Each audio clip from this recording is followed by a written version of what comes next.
नमस्कार, स्वागत, अभिवादन आपका। मैं दुर्गेंद्र चौहान हूं।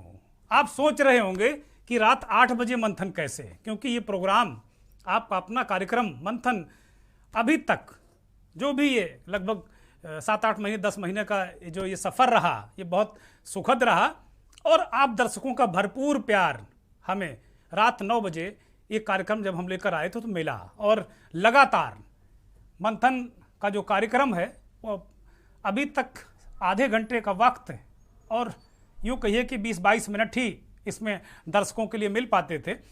ये वक्त रात 9:30 बजे का अभी तक चल रहा था, लेकिन आज हम 8 बजे इस कार्यक्रम को लेकर इसलिए आए हैं कि तमाम दर्शकों की तरफ से ये प्रतिक्रिया आई कि जब ये कार्यक्रम अपने उरूज पर होता है, उठान पर होता है, तो आप इसे ख़त्म कर देते हैं।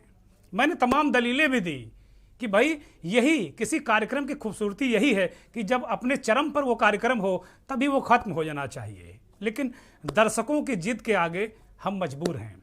यही वजह है कि अब हम मंथन रात 8 बजे आज से शुरू कर रहे हैं।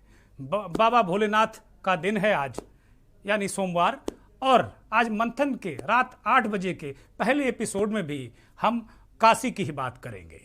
काशी इन दिनों चर्चा में है और पिछले दिनों हमने मंथन में इस बात को कहा भी था कि क्या अयोध्या के बाद काशी, तो अब काशी का माहौल गर्म है और धीरे धीरे गर्मी आ रही है पूरे देश के माहौल में। काशी में ज्ञान वापी को लेकर जो सर्वे चल रहा था वो आज खत्म हो गया और सर्वे के बाद अलग अलग तरीके के दावे भी सामने आए। हिंदू पक्ष ने कहा कि बाबा मिल गए, यानी भोलेनाथ का मंदिर इस्टेब्लिश हो गया। जो ज्ञान वापी का तालाब है, जिसे कूप भी कुछ लोग कहते हैं, कुआं भी कहते हैं, उसमें शिवलिंग मिल गया। 12 फीट का शिवलिंग मिल गया। किसी ने दावा किया कि 12.5 फीट का, और कुछ व्यास भी बताया गया कितने व्यास का शिवलिंग मिला है। हिंदू पक्ष और जो याचिकाकर्ता थे उनमें बेहद खुशी की लहर देखी गई, लेकिन दूसरा पक्ष जो मुसलमानों का है उसने दलील दी कि 1991 के एक्ट के अंतर्गत अब इसे बदला नहीं जा सकता, यानी ये मस्जिद ही रहेगी। तरह तरह के दावे हुए, तरह तरह की बातें हुई। कुछ लोगों ने यहाँ तक कह दिया कि कयामत तक ये मस्जिद रहेगी। इस तरीके की बातें ही माहौल को गर्म करती हैं। याद कीजिए अयोध्या आंदोलन का वो मंजर, जब वहाँ बाबरी मस्जिद को लेकर लगातार चीज़ें चल रही थी, कुछ इसी तरीके का माहौल निर्माण हो रहा था।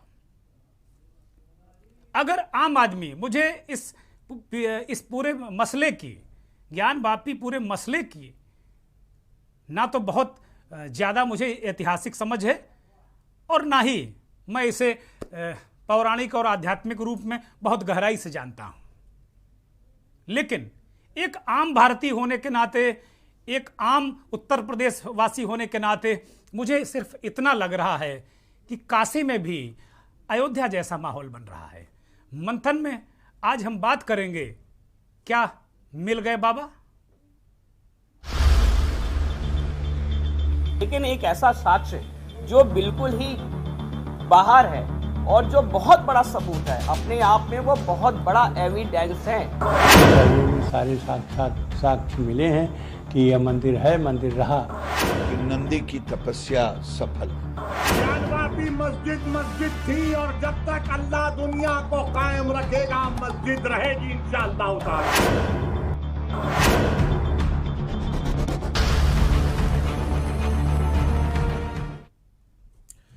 ज्ञान वापी मस्जिद, एक तो सबसे पहले ज्ञान वापी का मतलब क्या है? आजकल सोशल मीडिया या टीवी पर हम देख रहे हैं कि अपने अपने तरीके से ज्ञान वापी को लोग वर्णित कर रहे हैं, लेकिन शास्त्रों के अनुसार बाबा भोलेनाथ के त्रिशूल से जो स्थान खोदा गया हो और कूप का रूप उसे दिया गया हो, वो ज्ञान वापी है। अगर बात करें शास्त्रों की, अगर बात करें ग्रंथों की, अपने अपने तरीके से ज्ञान वापी शब्द का परिभाषण और विश्लेषण किया जा रहा है। अब वापस आते हैं अपने विषय पर। ज्ञान वापी मस्जिद का सर्वे जो हमने बताया कि आज 16 मई को सोमवार को पूरा हो गया। सर्वे पूरा होने के साथ ही हिंदू पक्ष की ओर से ये दावा किया गया कि उनके द्वारा ये कहा गया कि वास्तव में जो चीजें दिखाई पड़ी, जो साक्ष्य मिले, जो तथ्य मिले, वो अपने आप में बहुत पर्याप्त हैं। हजारों फोटो खींचे गए, वीडियोग्राफी की गई और हिंदू पक्ष ने कहा कि बाबा मिल गए। सोशल मीडिया पर, ट्विटर पर, फेसबुक पर आज यही ट्रेंड करता रहा, बाबा मिल गए, बाबा मिल गए, मिल गए बाबा, यही चलता रहा। किसी ने कहा कि मस्जिद में शिव मिल गए, किसी ने कुछ कहा, अपने अपने तरीके से बातें की गई। लेकिन कुल मिलाकर अब सारे जो तथ्य हैं, जो सारी चीजें हैं, जो सब कुछ वहां पर मिले हैं, जो एडवोकेट कमिश्नर नियुक्त किए गए थे, 2 एडवोकेट कमिश्नर, और जो एडमिनिस्ट्रेशन उसने जो सारे तथ्य इकट्ठा किए हैं वो कल कोर्ट में रखे जाएंगे। और कल काशी से लेकर दिल्ली तक इस पूरे मामले की अलग अलग पक्षों के साथ सुनवाई है। डिस्ट्रिक्ट कोर्ट से लेकर सुप्रीम कोर्ट तक इस ज्ञानवापी मसले की सुनवाई है। लोगों के मन में जो दावे किए जा रहे हैं, उसके बाद मन में ये सवाल भी खड़े हो रहे थे कि आखिर वहां कौन से दावे थे जिनको लेकर हिंदू पक्ष के वकील कह रहे थे कि वहां पर मंदिर है, और सर्वे के दौरान जो साक्ष्य, जो तथ्य मिले हैं, उनको बड़ा पुख्ता माना जा रहा, जैसा कि आपने अभी सुना भी और देखा भी। और इसके बाद पूरे मामले को लेकर पूरा मामला, जैसा कि आपको पता ही है कि किस तरीके से इसमें याचिकाएं दायर की गई। और ये मसला मोटे तौर पर जो मैं समझता हूं कि श्रृंगार गौरी ज्ञानवापी परिसर में श्रृंगार गौरी का, मां श्रृंगार गौरी का मंदिर है, और वहां 1992 से पहले तक लगातार वहां पूजा अर्चना परिक्रमा होती थी। लेकिन उसके बाद जब उत्तर प्रदेश में मुलायम सिंह यादव की सरकार आई, तो ये सरकार ने ये कहा कि वहां लगातार पूजा अर्चना करने से वहां माहौल खराब भी हो सकता है, क्योंकि ऐसा कहा गया कि सरकार की तरफ से उस पर रोक लगा दी गई कि वहां खामखा टकराव होगा। एग्जैक्ट स्थिति तो मुलायम सिंह यादव बता सकते हैं, अभी भी जीवित हैं, और उस वक्त के लोग बता सकते हैं किस तरीके से चीजें की गई। लेकिन जो हम लोगों तक ये खबरें आई कि श्रृंगार गौरी के मंदिर में पूजा अर्चना रोकी गई, उसके बाद से केवल नवरात्र की षष्ठी को, छठ को जिसे कहते हैं, एक दिन के लिए ये श्रृंगार गौरी का मंदिर खोला जाता रहा है, और दर्शन के बाद फिर इसे बंद कर दिया जाता रहा। यहां रेगुलर नमाज होती रही है, ये बातें कही गई हैं। इसके बाद लगातार हरिशंकर जैन जो हिंदू पक्ष के वकील हैं और देश के जाने माने सुप्रीम कोर्ट के भी वकील हैं, हरिशंकर जैन ने लगातार इस पर याचिकाएं की और कोर्ट में गए वो, और वो कहा कि भाई जो श्रद्धालु हैं श्रृंगार गौरी के, उनको आप पूजन अर्चना की अनुमति दी जानी चाहिए। और एक बात और कही कि वहां परिक्रमा नहीं हो पाती, क्योंकि जो श्रृंगार गौरी स्थापित हैं वो ज्ञानवापी की एक दीवार में स्थापित, ऐसा कहा गया। मैं कभी वहां नहीं गया, इसलिए मैं कोई इस तरीके का दावा नहीं कर सकता। लेकिन इसमें तमाम तरीके की याचिकाएं दायर की गई, 3 महिलाओं की तरफ से याचिकाएं दायर की गई, और उसी की सुनवाई में वहां के कोर्ट ने जस्टिस जो जज हैं वहां के दिवाकर, वो उन्होंने इस पूरे मामले में एडवोकेट कमिश्नर नियुक्त करके एक नए सिरे से इसकी वीडियोग्राफी कराने की व्यवस्था की, और उसी के तहत ये सारा क्रम चल रहा है। ये पूरा लबो लबाब है। अब इस जो आज दावे प्रतिदावे किए गए और रिएक्शन भी आए, तमाम से सारे रिएक्शन हमें भी प्राप्त हुए हैं, उन्हें पहले सुन लेते हैं, फिर आगे बढ़ेंगे इस प्रोग्राम में। परिसर के सर्वे में शिवलिंग प्राप्त होने के समाचार से एक शिव भक्त के नाते मैं भी बहुत खुश हूँ। देश का हर शिव भक्त खुश है। सदियों से नंदी बाबा की जो प्रतीक्षा थी कि कब मेरे भोलेनाथ मिलें और कब मैं उनके दर्शन करूं, तो वह शायद अवसर माननीय न्यायालय के आदेश के बाद जो कोर्ट कमिश्नर के माध्यम से सर्वे हुआ, उस सर्वे के बाद जो शिवलिंग मिले वह सब स्पष्टता हो गई है। मैं बहुत बहुत न्यायालय के फैसले का स्वागत करता हूं। इस समाचार की खुशी को मैं शब्दों में व्यक्त नहीं। आंदोलन के आधार पर वहाँ पर शिवलिंग प्रकट नहीं हुए हैं, ये माननीय न्यायालय में मुकदमा चल रहा था और मुकदमे के दौरान माननीय न्यायालय के आदेश से सर्वे हुआ और सर्वे की रिपोर्ट के अनुसार वहाँ बाबा विश्वनाथ जी मिल गए हैं और हम सब खुशी से झूम रहे हैं। और जो मुस्लिम पक्ष या अन्य कोई तुष्टीकरण की राजनीति करने वाले नेता जो बयानबाजी कर रहे हैं वो बयानबाजी से बाज आए। उत्तर प्रदेश का माहौल बहुत अच्छा है, सब लोग खुश हैं, सच सामने आया है और सच सामने आने के बाद माननीय न्यायालय जो आदेश देगा,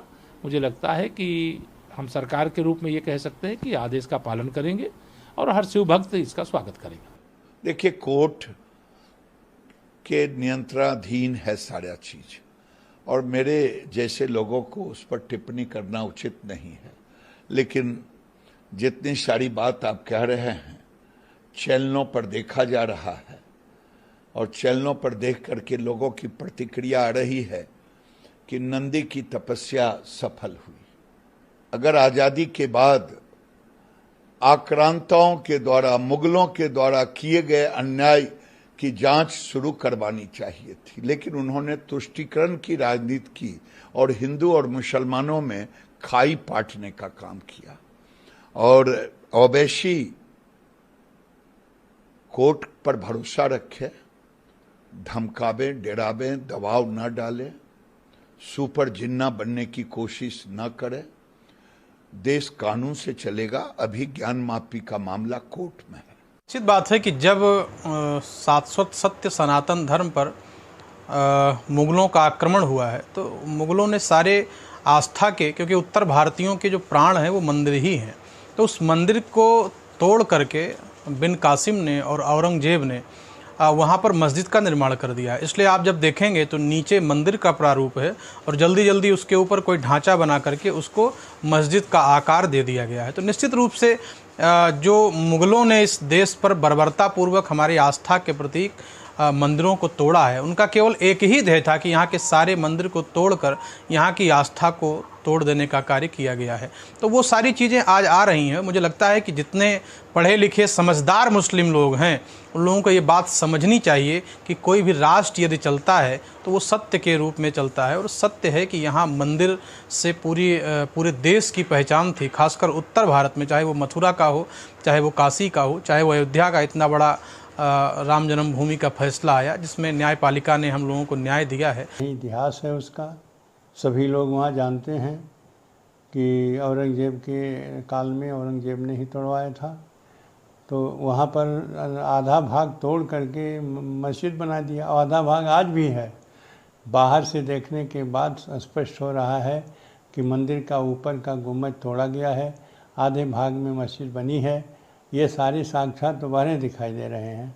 और अंदर में जो सर्वे हुआ है, जहाँ तहखाना मिले हैं, जहाँ जो भी मिली है, ये सब के सब प्रमाण यही है कि यह मंदिर था, मंदिर को तोड़ करके ही बनाया गया है। यह सर्वे के लिए ही कोर्ट ने चाहा कि भाई ये वास्तविकता क्या है, तो वास्तविकता सर्वे से स्पष्ट होगा। तो इसलिए वो पूरे परिसर का और तहखाना जो है उसका, अंदर का बाहर का, सभी का यह सर्वे करा दिया है। और इसी सर्वे में सारे साक्ष्य मिले हैं कि यह मंदिर है, मंदिर रहा। और आज भी उसमें जो भी दिखाई देता है बाहरी दृश्य से, वो स्पष्ट होता है दूर से ही कि यह मंदिर को तोड़ दिया गया, आधा भाग, आधे भाग में मस्जिद बना दिया गया। नहीं, अपेक्षाएं बहुत स्पष्ट हैं। जो पहले से चीज़ें याचिकाकर्ता ने दायर किया था, वो सारी चीज़ें खुद ब खुद सामने आ रही हैं, खुद ब खुद वो चीज़ें सामने आ रही हैं। और जो चीज़ें मिली हैं उसको न्यायालय ने, जो जांच होगा उसमें सबसे महत्वपूर्ण चीज़ है कि दोनों पक्ष के लोग वहाँ उपस्थित रहे हैं। हमारे हिंदू पक्ष और मुस्लिम पक्ष दोनों उपस्थित रहा, सबके सामने सारी चीज़ें कार्रवाई की गई हैं, बहुत निष्पक्ष कार्रवाई की गई है। जो चीज़ें आई हैं बहुत स्पष्ट है और जो कोर्ट का निर्णय आएगा वो सर्वमान्य होगा। यह हिंदू समाज के लिए और बाबा के लिए बहुत हर्ष का विषय है। देखिए, इस प्रश्न का उत्तर मैं देना चाहूँगा। साक्ष्य बहुत सारे मिले हैं, वो कल न्यायालय में प्रस्तुत किए जाएंगे, लेकिन एक ऐसा साक्ष्य जो बिल्कुल ही बाहर है और जो बहुत बड़ा सबूत है अपने आप में, वो बहुत बड़ा एविडेंस है, किसी भी पल उसको नष्ट किया जा सकता है, इसलिए हमें उसके लिए न्यायालय में जाना पड़ेगा। देखिए हाई कोर्ट में जो केस पेंडिंग है वो केस अलग, देखिए हाई कोर्ट, देखिए उस केस की अलग कंडीशन है, ये केस उस केस से अलग है, लेकिन चूंकि विषय एक है, सभी केस एक दूसरे को कहीं ना कहीं सपोर्ट करते हैं।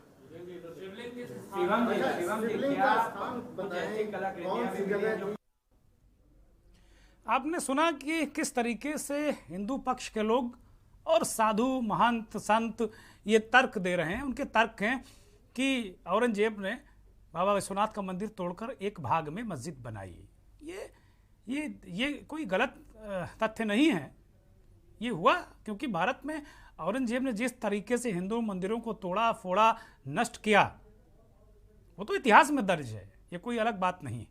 लेकिन मुस्लिम पक्ष इस बात की दलील दे रहा है कि प्लेसेस ऑफ वर्शिप एक्ट 1991 के खिलाफ है, ये सारी जो प्रक्रिया की जा रही है ये अपने आप में खिलाफ है। अब AIMIM के नेता, उसके प्रमुख असदुद्दीन ओवैसी साहब ने तो बिल्कुल ऐसा बयान दे डाला, उन्होंने कहा कि भाई कयामत तक और जब तक अल्लाह ने ये दुनिया को कायम रखा है या रखेगा तब तक ज्ञानवापी मस्जिद ही है, मस्जिद ही रहेगी। ये इस तरीके की बातें कही हैं, मुझे लगता है इसे उत्तेजक की श्रेणी में लिया जाना चाहिए। ओवैसी को सुनिए। जब मैं 20, 19, 20, 21 साल का था तो बाबरी मस्जिद को मुझसे छीन लिया गया। अब हम वही 19, 20 साल के बच्चों की आंखों के सामने दोबारा मस्जिद को नहीं खोएंगे इंशाअल्लाह ताला।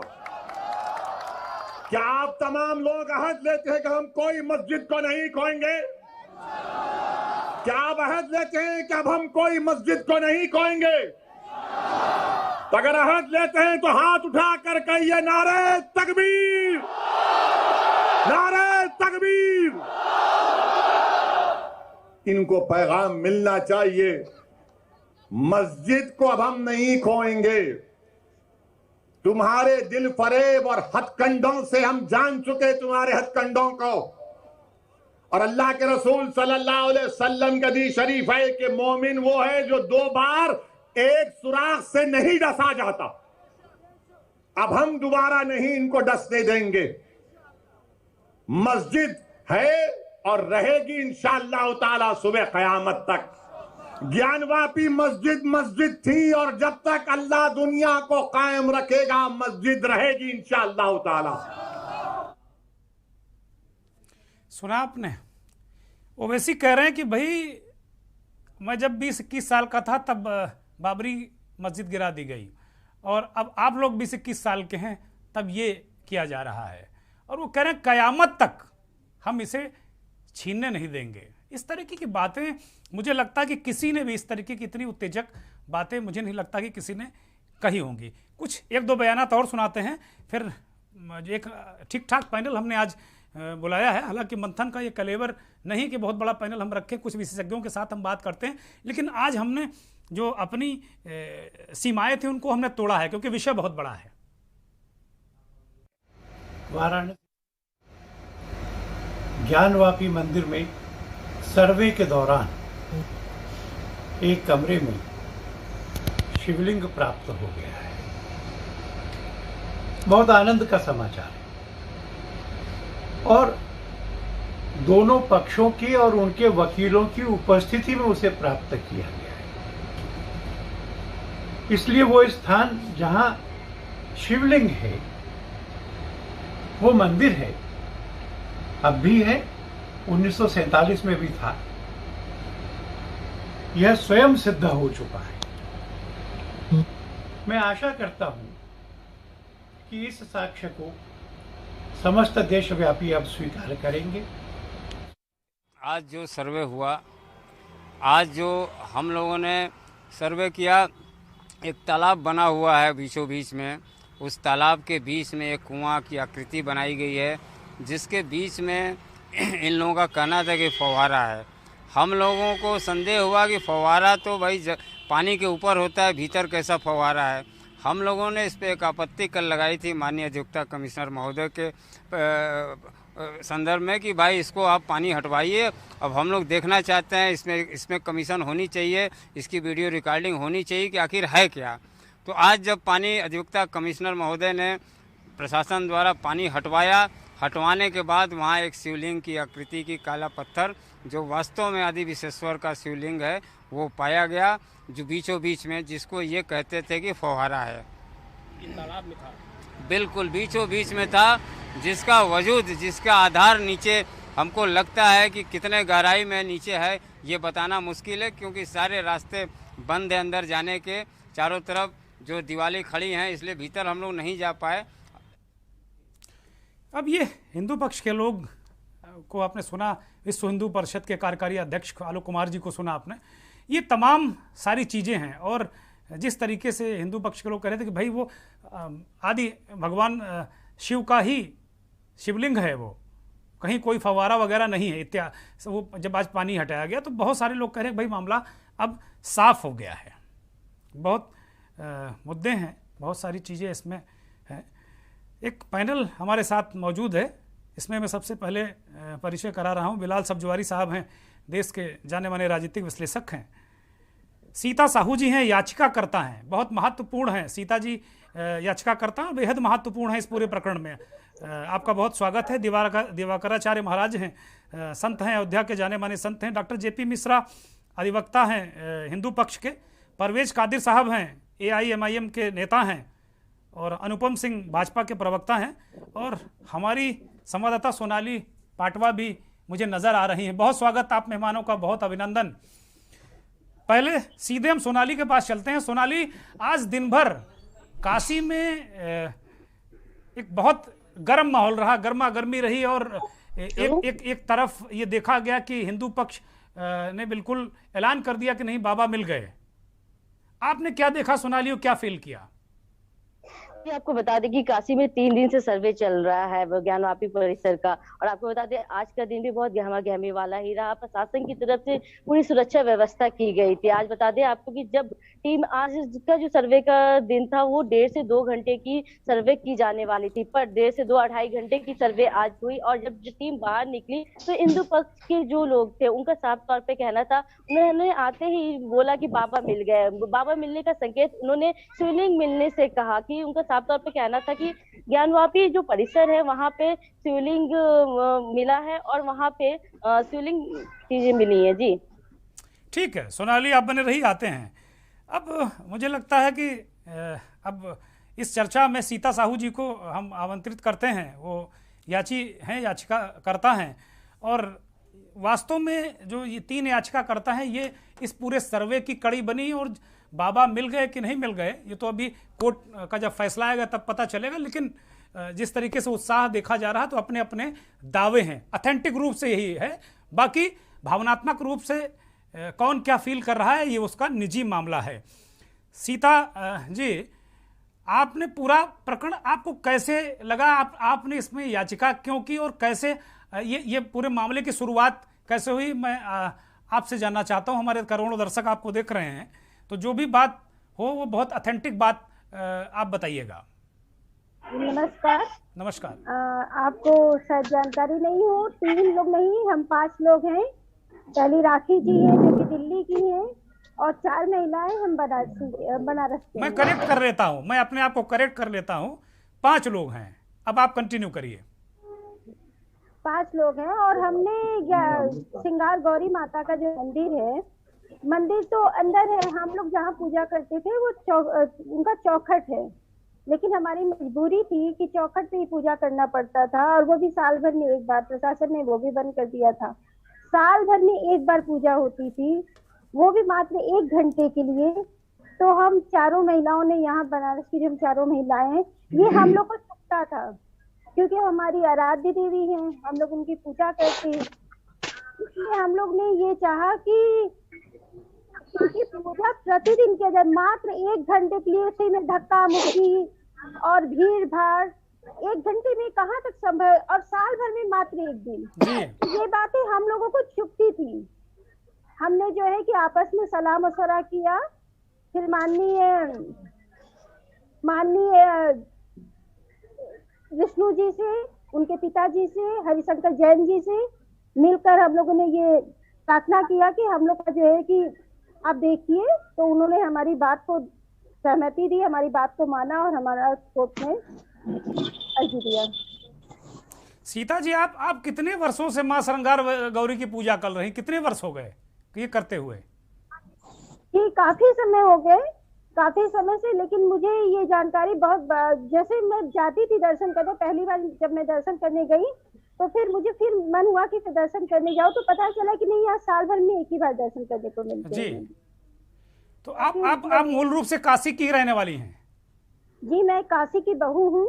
अच्छा। काशी में और मेरे जो है कि मायका दूसरी जगह है। अच्छा, तो आप मुझे लगता है कि 7-8 साल पहले, 10 साल पहले, या बहुत शुरू से जा रही हैं, जब से आपकी शादी हुई? मैं 10-12 साल से जा रही हूँ। अच्छा, तो अचानक इस बार ही फील हुआ, नवरात्र में फील हुआ कि अभी अचानक आपको लगा कि ये ऐसा होना चाहिए? ये हमेशा मन में चुभता था जी। ये तो हमेशा जब से मैंने जब से हम लोग जाना शुरू किए, दर्शन करने जाने लगे, ये हमेशा से चुभता था कि क्यों सारे मंदिरों की तरह इसको रोज इसमें पूजा पाठ नहीं कर सकते, रोज दर्शन करने नहीं जा सकते हैं। ठीक बात है। तो आज वहाँ आज आपको क्या सूचना मिली? वहाँ क्या घटनाक्रम रहा? क्या बाबा मिल गए? कुछ लोगों ने कहा, कुछ लोगों ने कहा कि नहीं ये तो बेवजह के दावे हैं। आप क्या कहेंगे? आपको क्या सूचना मिली सर्वे की? जी, हम लोग तो उस समय वहीं पर थे जी। हम लोग ने देखा है जी, सर्वे हुआ है जिस तरह सर्वे होना चाहिए, सभी का सहयोग मिला है। सहयोग के साथ सर्वे के वक्त तो आप अंदर रही होंगी? जी, मैं अंदर थी। तो क्या आपने देखा? क्या हमारे दर्शकों को बताइए, क्या देखा आपने वहां पर? जी, अभी तो ये बात गुप्त रखी गई है, न्यायालय में दी जाएगी। न्यायालय में सारा जितना भी हम सीता जी, अब गुप्त कहाँ रखा? गुप्त कहाँ कुछ है? सब सारे चीज आदेश तक बाहर आ गए, सब कुछ, बहुत सारी चीजें पब्लिक डोमेन में है। ये सत्य कही, गुप्त कुछ बातें छुपाए नहीं छुपती। सत्य हमेशा जो है कि सत्य की तो वो सत्य क्या देखा आपने? कुछ जो सत्य बाहर आ गया वही बता दीजिए। आपने क्या देखा? आपने वहाँ की दीवारें तो देखी ही है, वो तो नंगी, कोई भी जाएगा वहाँ मंदिर में तो देख लेगा, दिखा है। जिन्हें वो लोग ज्ञानवापी मस्जिद बोलते हैं जी, मैं तो उसे मस्जिद बोलती हूँ जी। और उसके दीवारों पे आप देखेंगे तो सारी आकृति बनी हुई है जी। वो कोई भी उधर से गुजरेगा तो देख लेगा, जो बात भी है। उधर से जाएगा वो साफ दिखता है। ठीक बात है, ठीक बात है, बिल्कुल ठीक बात है। फूल बने हुए हैं, स्वास्तिक बने हुए हैं, कलेवा बने हुए हैं। मैं आपको क्या बताऊं कि वो कितना खूबसूरत मंदिर है जी, कितनी जी, खूबसूरती से उसमें नक्काशी की गई है जी। तो कुल मिलाकर बहुत सारे प्रमाण हैं, ऐसा आप कह सकती हैं? प्रमाण है, बहुत है। ठीक। वो तो जब अदालत में हम लोग पेश करेंगे, जब न्यायालय में जाएगा तो अपने आप सब पता चल जाएगा। ठीक बात है, ठीक बात है।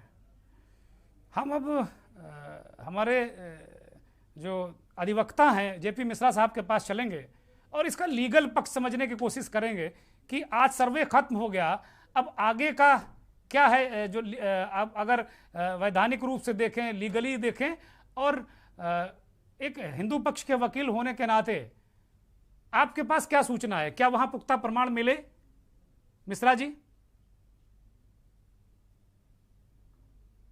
मुझे जानकारी मिली है क्योंकि मैं वहां पर अदालत के कोर्ट के द्वारा नियुक्त वकील हिंदुओं का नहीं रहा हूँ जी, लेकिन जो भी जानकारी मिल रही है, जो तथ्य सामने उभर कर सामने आए हैं जी, और यह कहना कि 1991 जो नरसिंह राव जी ने इस पर जो कानून पारित किया था जी, कि उस आधार पर इसे चुनौती नहीं दिया जा सकता है, जो ओवैसी साहब भी कर रहे हैं जी, यह सरासर गलत है। उनको यह सोचना चाहिए कि इस ज्ञानवापी प्रकरण में जो इन महिलाओं ने आपत्ति दर्ज की है, याचिका दाखिल की है, केवल इसलिए कि वहाँ श्रृंगार गौरी का मंदिर है और सन 1991 के पहले नियमित पूजा होती थी। 91 में जो रोक लगी, 91 के बाद कि एक दिन ही केवल दर्शन होने लगा, और उस आधार पर कोर्ट को यह बतलाना कि वहाँ पर जो मंदिरों की यह नक्काशियाँ हैं, तो ये तो सत्य साबित है कि ज्ञानवापी प्रकरण अनादिकाल से 350 साल का इतिहास रहा है। इसको लेकर तमाम हिंदू पक्ष, मुस्लिम पक्ष सभी लोग जान रहे हैं कि सच्चाई क्या है, लेकिन कुतर्क रचना कि नहीं वो मस्जिद है। तो महंत पन्ना जी ने जो 350 साल पहले आक्रांताओं के आक्रमण से भगवान विश्वेश्वर को लेकर उस कुंड में कूदे थे, उस तथ्य को और इस सत्य को कब तक झुठाया जा सकता है। कोर्ट ने इन्हीं सब बातों को, अतीत के बातों को ध्यान में रखते हुए बस केवल इतना ही सर्वे की अनुमति दी है कि आप जाएं वहां देखें कि दीवारों पर जो नक्काशियां हैं वह क्या मंदिरों के जो दीवारों पर अंकित रहते हैं, स्वास्थ्य का होना और भी घंटियों का होना, जैसे जैसे जो मस्जिदों में मूलतः नहीं पाए जाते हैं मस्जिदों के दीवारों पर, क्या वहाँ मौजूद है? तो क्या यह सच है? डॉक्टर साहब, डॉक्टर जेपी मिश्रा जी, तो ये मामला तो फिर श्रृंगार गौरी के इर्द गिर्द ही रहना चाहिए ना। तो इसको फिर पूरा एक तरीके से जो एक अलग तरीके से कुछ ज़्यादा नहीं बढ़ता जा रहा आपको लग रहा है, या ऐसा परसेप्शन बनाया जा रहा है? नहीं, परसेप्शन नहीं बनाया जा रहा है, क्योंकि 3 दिन पहले दिन सर्वेक्षण के लिए नियुक्त कमिश्नर गए थे जी, और जिस तरह से वहाँ मुसलमानों ने एक भारी संख्या में वहाँ नमाज अदा करने के जो नहीं भी जाने वाले थे वो भी पहुंचे जी, और जिस तरह से माहौल वहाँ क्रिएट किया जाने लगा जी, और यह श्रृंगार गौरी देवी के साथ ही साथ ये मंदिर का जो यह मसला है कि उसके अंदर तहखाना ये सब क्या है, कोर्ट इस पर अभी मतलब कि श्रृंगार गौरी के परिप्रेक्ष्य में ही सर्वे करने का, मात्र सर्वे करने के लिए कि आप अंदर की तहकीकात करके या कोर्ट को बताएं कि अंदर का दृश्य क्या है, जिसके बाद ही कुछ जो होना होगा। मामला तो श्रृंगार गौरी का था, मिल गए बाबा दिवाकराचार्य जी के पास आएंगे। दिवाकराचार्य जी महाराज, मैं आ रही हूँ, मैं आ रहा हूँ आपके पास, आ रहा हूँ। संत दिवाकराचार्य जी महाराज हैं। महाराज जी, ये आज खबर आई कि बाबा मिल गए हैं। देखिए, बहुत हर्ष की बात है। तो पहले तो नमः पार्वती पतये हर हर महादेव। और देखिए लिखा है कि बीते संवत सहस 87 तज समाधि शंभु अविनाशी, राम नाम शिव सुमिरन लागे, जान्यो सती जगत पति जागे। तो फर्क सिर्फ इतना है कि वहां सती जी को ऐसा आभास हुआ था कि भगवान शिव जी आज जग चुके हैं, और यहाँ शिलादिपुत्र धर्मावतार नंदीश्वर भगवान जो शताब्दियों से इस आशा और उम्मीद और विश्वास के साथ भगवान विश्वनाथ को निहारे जा रहे थे और देखते जा रहे थे। देखिए, आज बहुत भावुकता का दिन है 125 करोड़ हिंदुओं के लिए। सर, बहुत प्रसन्नता होती है और बहुत ही प्रसन्न है मन, बहुत ही प्रसन्नचित है कि आज न सिर्फ 125 करोड़ हिंदुओं की आस्था, बल्कि शिलादिपुत्र भगवान धर्मावतार नंदीश्वर जी का बस जो है वह इंतजार समाप्त हुआ है, जो शताब्दियों से चला रहा था। उस बर्बर डकैत चोर आक्रमणकारी औरंगजेब के द्वारा बर्बरता पूर्वक बाबा विश्वनाथ मंदिर को जबरन, जो मंदिर का धूल था उसको नष्ट करके। ठीक बात है महाराज जी, ठीक बात है, बिल्कुल ठीक बात है।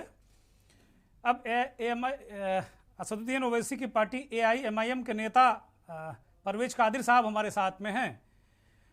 परवेज जी, आपके लीडर कह रहे हैं कि कयामत तक ये मस्जिद रहेगी और जब तक अल्लाह दुनिया को कायम रखे हुए है तब तक ये मस्जिद रहेगी, कोई छीन नहीं सकता।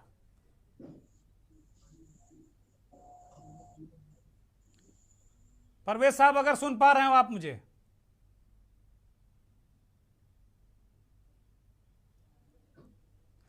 परवेज साहब, अपने आप को अनम्यूट कर लीजिए, अपना फोन अनम्यूट कर लीजिए, आपकी आवाज हम तक पहुंच नहीं रही है। मेरा सवाल है कि संत दिवाकराचार्य जी हर हर महादेव कर रहे हैं और ओवैसी साहब अल्लाहू अकबर कर रहे हैं, नाराए तकबीरी अल्लाहू अकबर कर रहे हैं, तो ये देश संविधान से चलेगा कि यही सब होगा कुल मिलाकर? परवेज कादिर साहब, भाई कोर्ट की कार्रवाई है, जब तक कोर्ट का कोई आदेश ना आ जाए, फाइनल चीजें ना हो जाएं, तब तक आपको इन सब चीजों से बचना चाहिए, चाहे ओवैसी साहब हो और चाहे दिवाकराचार्य जी महाराज हो। मेरी आवाज लग रही है नहीं आपको? हाँ मिल रही है, बताइए। तो बस मेरी बात अब सुनिएगा, मैं सबकी बातें सुना हूं, अगर सुनना है, सुनने की कुछ क्षमता है तो कुछ सुन लीजिए। हेलो। नहीं नहीं, मेरे अंदर बहुत क्षमता है, आप कहते कहते थक जाएंगे, सुनाइए।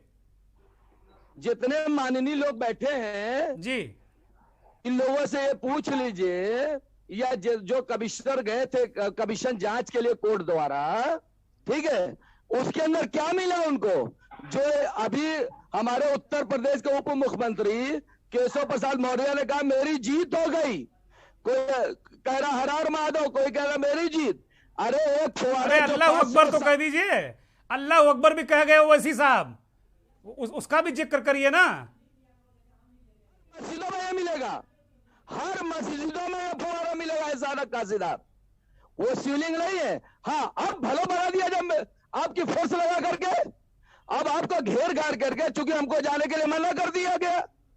अभी अदालत का फैसला आया नहीं, आज ही सर्वे हुआ पूरा, और आज ही उसको सील भी कर दिया आपने। किसके आदेश से सील कर दिया? अभी कोर्ट ने सील कर रहे आदेश दे, चूंकि कल वहां पहुंचेगा मामला।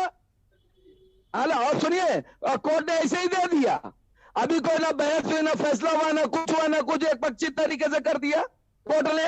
अब पहली बात आपको बता दे रहा हूं कि आज वो किस शक्ल में हुआ है, वो मस्जिद की शक्ल है या नहीं, हमें जवाब दीजिए आप। नहीं, अभी जवाब लेंगे, अपनी बात कहिए, फिर भाजपा के नेता अनुपम सिंह हैं, उनसे जवाब लेंगे हम। मौका लीजिए इधर, मैं तो किसी के बीच में बोला नहीं ना। नहीं, कोई नहीं बोल रहा, आपके बीच में कोई नहीं बोल रहा, आप धारा प्रवाह बोलिए। जब जमींदारी उलमुनर एक सन 1951 में आया, ये बताया गया पूरा तत्व की कोई भी चीजें जो दर्ज है आसारे कदीमा में, उसको नुकसान पहुंचाने वाला, उसके खिलाफ गलत सोचने वाला राष्ट्र का द्रोही, देशद्रोही होगा। तो माननीय न्यायालय ने इसको कैसे अपसेटेड कर लिया? जब आज वो मस्जिद इसी तरह रहेगा, कल कोई मंदिर में जाकर के कोई कह दे, कुछ रख दे, कह दे बाबा का आस्थाना है, या मस्जिद का पिंडक है, या मस्जिद का मीनार है, कल ये तो खलफशार पैदा करने की चीज पैदा कर दी है आप लोगों ने।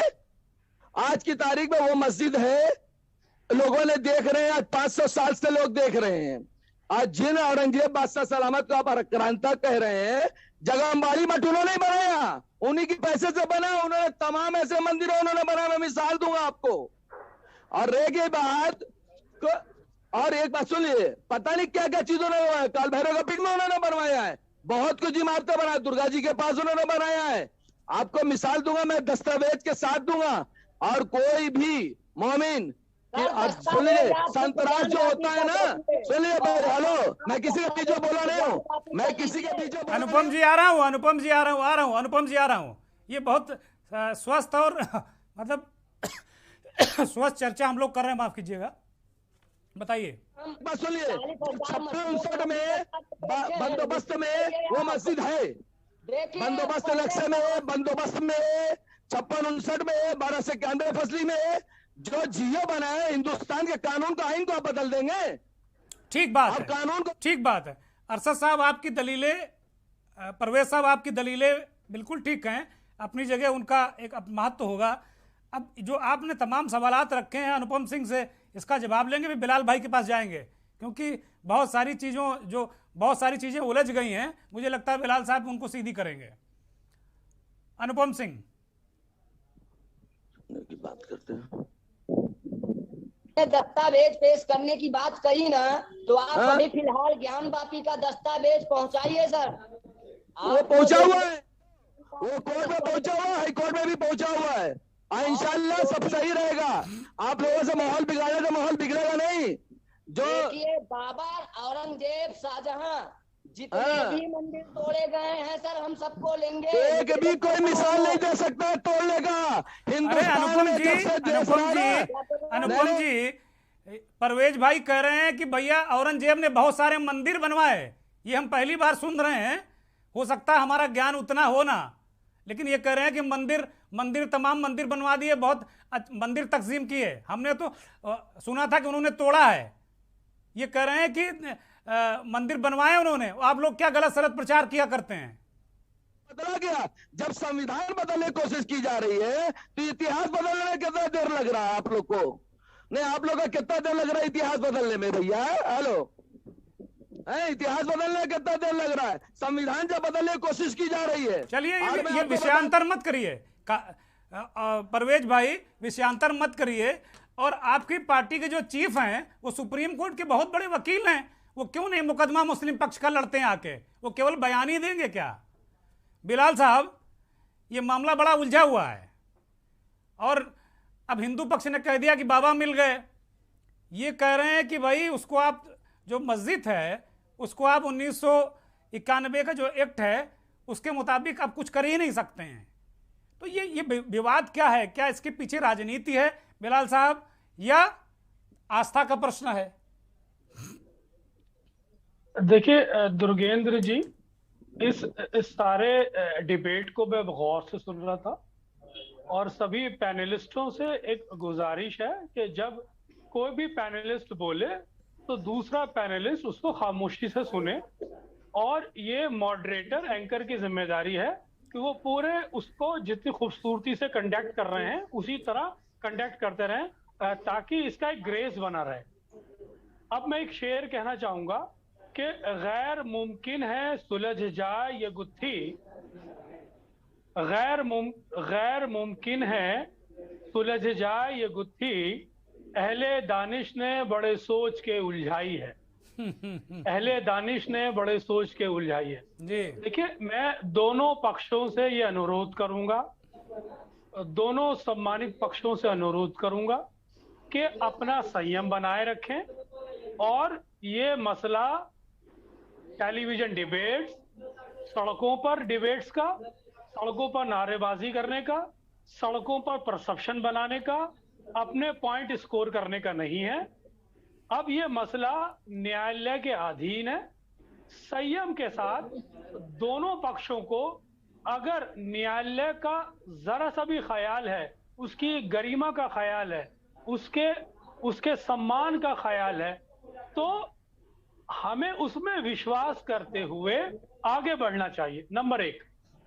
नंबर 2, जब तक एडवोकेट कमिश्नर जो इस मामले में नियुक्त किए गए हैं उनकी फैक्ट्स फाइंडिंग रिपोर्ट्स अदालत के सामने पेश नहीं की जाती, तब तक किसी तरह का भी कोई कंक्लूजन या कोई परसेप्शन क्रिएट करना या कोई दावा करना, मेरा ख्याल है संविधान का अपमान होगा, साथ ही साथ अदालत का अपमान होगा, और यह कंटेम्प्ट ऑफ कोर्ट माना जाना चाहिए किसी तरह की परसेप्शन क्रिएट करना।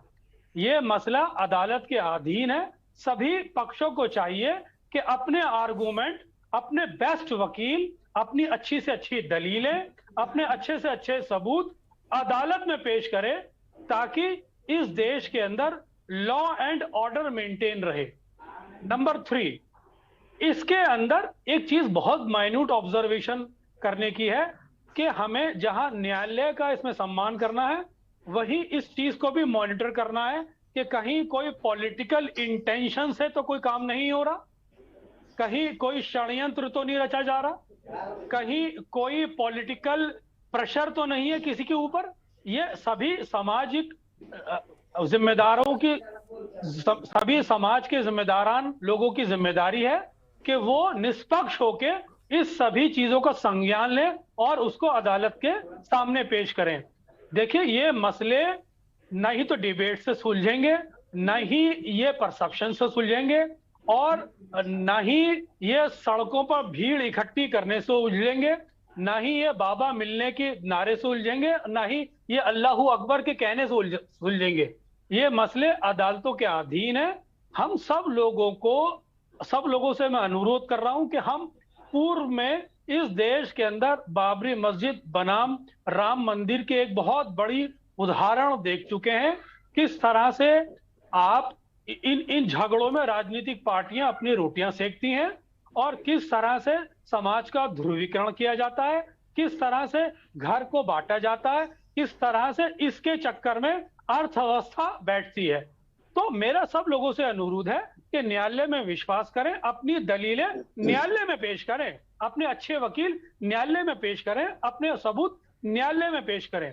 और एक मैं आखिरी कमेटी में कहना चाहूंगा कि टूटेगा जब धर्म का सपना, हाथ में कुछ ना आएगा अपने आप को भूखा प्यासा और नंगा पाएगा।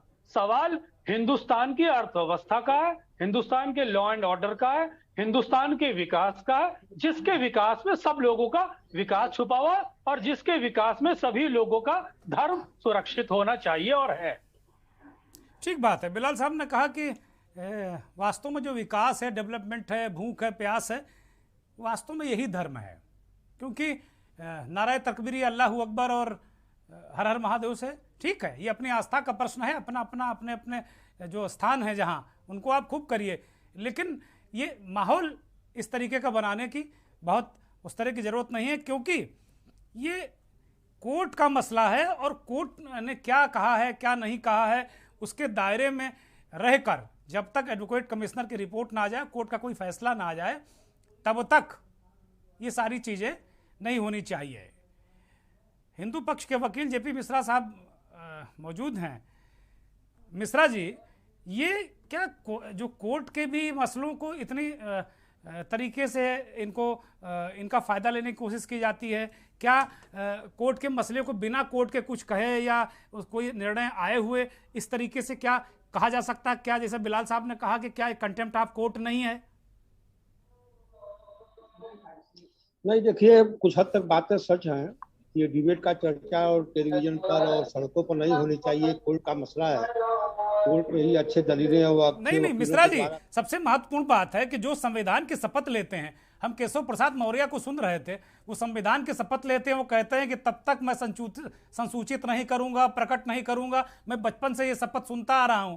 लेकिन अब वो अभी कोर्ट का कोई निर्णय नहीं है, वो कह रहे हैं कि बहुत मैं प्रसन्न हूं बहुत। मतलब कुछ ठीक है, आप प्रसन्न भी होइए तो आप व्यक्त मत करिए, आपका निजी मामला है, आप सरकार के अंग हैं। तो क्या कोर्ट इस बात की इजाजत देता है कि उसके निर्णय के बिना कोई कह दे कि वहां शिवलिंग है, या कोई कह दे कि मस्जिद है, या कोई कह दे कि ऐसा कयामत तक ऐसा नहीं होने देंगे? तो कोर्ट को क्या संज्ञान में नहीं लेना चाहिए कि भाई, वो कहते हैं ना, कहावत है यूपी में कि कौवा नाक ले गया, नाक अपनी जगह है और शोर मच गया। ओवैसी साहब ने कहा कयामत तक देख लेंगे, वो कह रहे हैं कि ये कर देंगे। तो ये सारी चीजें क्या एक तरीके से समाज के हित में है? और दूसरा, क्या कोर्ट के दायरे में ये कोर्ट कंटेम्प्ट ऑफ कोर्ट नहीं होता है? जेपी जी, अगर कोर्ट अगर इसका संज्ञान है तो एक तरह से तो है ही, लेकिन सवाल यह है यहाँ पर कि चाहे केशव मौर्य जी हो, चाहे ओवैसी साहब हो, समाज का यहाँ पर एक दायित्व बनता है कि वो किसी भी सांस्कृतिक और धार्मिक मुद्दों का राजनीतिकरण न होने दे और राजनीतिक खिलौना बनकर राजनीतिज्ञों को खेलने के मजबूर न करें। जैसा कि आप ही अभी मैम से पूछ रहे थे कि आपने क्या अंदर देखा, तो उन्होंने कहा कि अभी ये गोपनीयता की बातें हैं और कुछ कोर्ट का आदेश है कि इसको मतलब कि खुलेआम बयानबाजी नहीं होनी चाहिए। लेकिन हर तरफ से समाज की एक कौतूहल बनी रहती है कि आखिर अंदर क्या देखा गया। मीडिया वालों ने घेर रखा था तमाम एडवोकेट कमिश्नर को और उनके साथ तो स्वाभाविक है कि व्यक्ति के जुबान से कुछ बातें निकल ही जाती हैं और उस पर फिर ये चर्चा का विषय बन जाता है, आपस में संवाद वाद प्रतिवाद होने लगता है।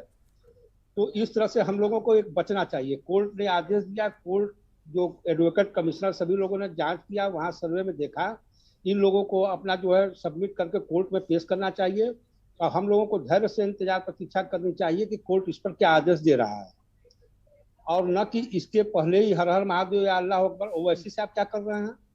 क्या वो किसी एक भावनाओं को, एक विशेष समुदाय को उकसाने का कार्य नहीं कर रहे हैं? नहीं, मैंने इस कार्यक्रम की शुरुआत में ही, जेपी मिश्रा जी, मैंने इस कार्यक्रम की शुरुआत में ही कहा कि वो कह रहे हैं कि कयामत तक अल्लाहू अकबर। मैंने इस बात को शुरुआत में ही कहा कि भाई ये कानून के दायरे में नहीं है। क्या उनको कार्रवाई नहीं, उन पर कार्रवाई नहीं होनी चाहिए इस तरह के भड़काऊ बयान देने के लिए कि भाई अभी कोर्ट का कोई फैसला आया नहीं और आपने कयामत तक की बात कर दी? वही तो मैं कह रहा हूं कि आप हाई कोर्ट जाइए, सुप्रीम कोर्ट का दरवाजा खटखटाइए, वहां पर जाकर अपनी बातों को रखिए। भारतीय जनता पार्टी के प्रवक्ता अनुपम सिंह जुड़े हुए हैं। पिछली बार अनुपम की आवाज हम तक नहीं आ पाई थी और मुझे लगता है उनको पूरा मौका नहीं मिला है इस बात को।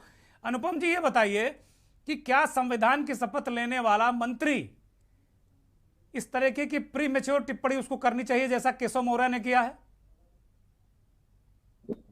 देखिए, जहां तक बात है टिप्पणी अगर की गई है, सत्य ही शिव है। आज आज जो न्यायालय द्वारा जो जिस तरह से कार्रवाई की गई है दोनों पक्ष के लोगों द्वारा, उसमें ये जब पा लिया गया है कि उसमें जो है वो शिवलिंग ही था जिसको एक तालाब का रूप दिखाया गया था। मैं आपको कितना बोलना चाहूंगा कि जो है सत्य परेशान हो सकता है परंतु पराजित नहीं हो सकता। 1991 में जब पहली बार मुकदमा दाखिल करने पे हम लोगों ने पूजा की अनुमति मांगी थी, उसके बाद 2019 में दोबारा वाराणसी कोर्ट में इस मामले की सुनवाई की गई थी। 2021 में जो फास्ट ट्रैक कोर्ट ने ज्ञान वापी के पुरातत्व सर्वेक्षण को मंजूरी दी थी, इस पे आप लोग कार्य कीजिए। आज दोनों पक्ष के लोग जब जाके पूरी इसकी प्रॉपर वीडियो रिकॉर्डिंग बनी है और इसमें ये पाया गया है कि उसमें जो है वो शिव जी है, तो इसको कोई नकार नहीं सकता। दोनों पक्ष के लोग थे, मीडिया पूरा था, पूरा उसका वीडियोग्राफी पूरी हुई है। और अगर आप हाई कोर्ट नहीं मानोगे, सुप्रीम कोर्ट नहीं मानोगे, देश का संविधान नहीं मानोगे, कानून नहीं मानोगे, तो इससे तो काम चलेगा नहीं। मेरा आप लोग इनसे केवल यही अनुरोध है, आज जब संविधान से काम चल रहा है, सुप्रीम कोर्ट के आदेश पे काम चल रहा है, अगर ये माना जा रहा है कि वहां पर मस्जिद की जगह मंदिर था, औरंगजेब ने कितना अत्याचार, कितने अनुपम जी कम से कम इतना तो धैर्य रख लेते कि कोर्ट का निर्णय आ जाने दीजिए। क्या जरूरत है आपको ये कहने की हर हर महादेव। और सबसे बड़ी बवाल की जड़ तो मीडिया ही है। अगर ये काम चुपचाप जो कोर्ट के एक संविधान के दायरे में होना होता, अगर ये मीडिया को आप दूर कर दें वहां से, तो अपने आप ही जो सच होगा कोर्ट का एक फैसला आ जाएगा, सब मान लेंगे, ये माहौल हल्ला तो नहीं मचेगा ना। देखिए, मेरा ये कहना है, आज जब ये लोगों ने देखा और ये पाया और इसकी न्यूज मीडिया तक आई और आप ही लोगों के माध्यम से कि वहां पर जो है वो तालाब जो जिस तरह से बनाया गया था, शिवलिंग को जो है एक गुम्बद, क्या कोर्ट ने कहा, क्या कोर्ट ने ये बातें कही? मीडिया कोर्ट नहीं है, मीडिया कोर्ट नहीं है। इस पे तो कायदे से जो मीडिया पर खबर भी नहीं अभी आनी चाहिए जब तक कोर्ट कोई निर्णय नहीं लेता। हम सीता साहू के पास चलते हैं, फाइनल कमेंट सीता जी का होगा। सीता जी, आपकी दिली इच्छा क्या है? श्रृंगार गौरी की पूजा परिक्रमा की अनुमति मिले या कुछ और? आखिरी कमेंट है आज हमारी इस कार्यक्रम का।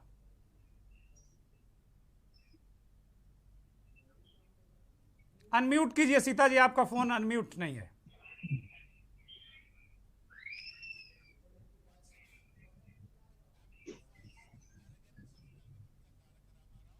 मेरा सवाल आप तक पहुंच गया सीता जी? जी, मेरी आवाज आ रही है? हाँ, आप दर्शकों को, दर्शक आपको सुन पा रहे हैं, आप कहिए। जी, मैं कह रही थी शिव में शक्ति और शक्ति में शिव है, दोनों एक दूसरे के बिना अधूरे हैं। तो मैं तो यही चाहती हूँ कि हम लोगों को दोनों की पूजा का अवसर मिले।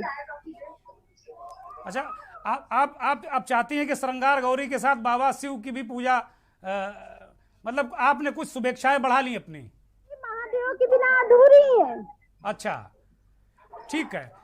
बिलाल साहब, सीता जी कह रहे हैं कि भाई अब उनकी इच्छा थोड़ा आगे और बढ़ गई 2 कदम। वो अभी तक श्रृंगार गौरी की बात कर रही थी, अब वो कह रहे हैं कि भाई अब हमको महादेव के बिना सती अधूरी है। ये इसमें राजनीति कहाँ देखते हैं बिलाल साहब? ये फाइनल कमेंट आपसे।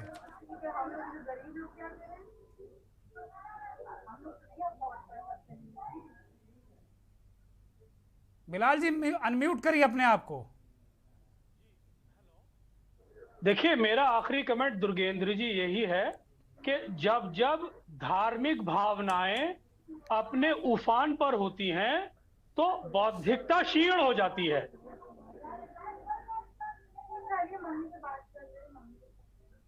जी, मैं कह रहा हूं कि जब जब धार्मिक भावनाएं अपने उफान पर होती हैं तो बौद्धिकता क्षीण हो जाती है।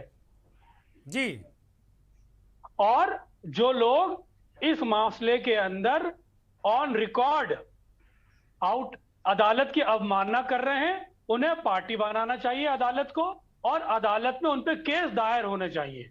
मेरा आखिरी कमेंट यही। बहुत शुक्रिया बिलाल साहब, आपका बहुत शुक्रिया। सीता साहू जी आपका शुक्रिया, परवेज कादिर साहब आपका शुक्रिया, अनुपम सिंह आपका भी बहुत बहुत शुक्रिया, दिवाकर आजाद महाराज जी और सोनाली पटवा आपका भी बहुत बहुत शुक्रिया। सभी मेहमानों को बहुत शुक्रिया। तो कुल मिला के मसला यही निकला कि कुछ ज़्यादा ही जल्दबाजी की गई इस पर कि जब तक कि कोर्ट का फैसला ना आए, दोनों पक्षों ने रिएक्शन देने में कुछ जल्दबाजी कर दी। और मेरा अपना यही मानना है कि जब जब इस तरह की जल्दबाजी होती है तो माहौल ठीक नहीं रहता है। अब मंथन के अंतिम सोपान की तरफ चल रहे हैं, जो हमारा आखिरी सोपान है चलते चलते। चलते चलते में एक ऐसी तस्वीर आपको दिखाएंगे कि आप उसे देखते ही रह जाएंगे। एक थानेदार का रुआब कायम है। आप देखिए, एक तरीके से इस थानेदार ने अपने थाने को, जिसे ऑफिस कहते हैं, थाने को ही अपना घर बना लिया है। फरियादियों से बदसलूकी कर रहा है। जब एक फरियादी उनके पास पहुंचता है तो वो किस तरीके का जवाब देते हैं, आप सुनिए और मुझे इजाज़त दीजिए। बहुत बहुत धन्यवाद। नमस्कार। तब उनको क्या देखना, ये इनका काम है, हमारा काम थोड़ी, ये इनका। अगर 90 दिन में कोई हमारे साथ घटना होती है तो उसका जिम्मेदार कौन होगा? ये हम थोड़ी होंगे जिम्मेदार। तो फिर तो वहाँ बता दीजिए आके। मतलब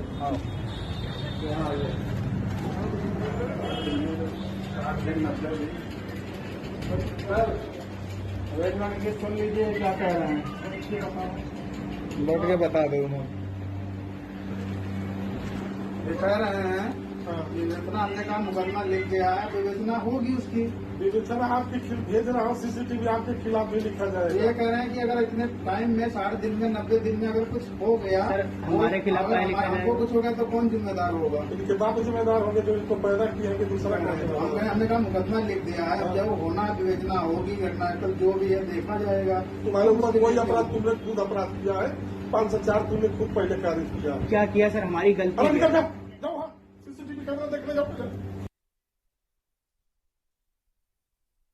इस कार्यक्रम के प्रायोजक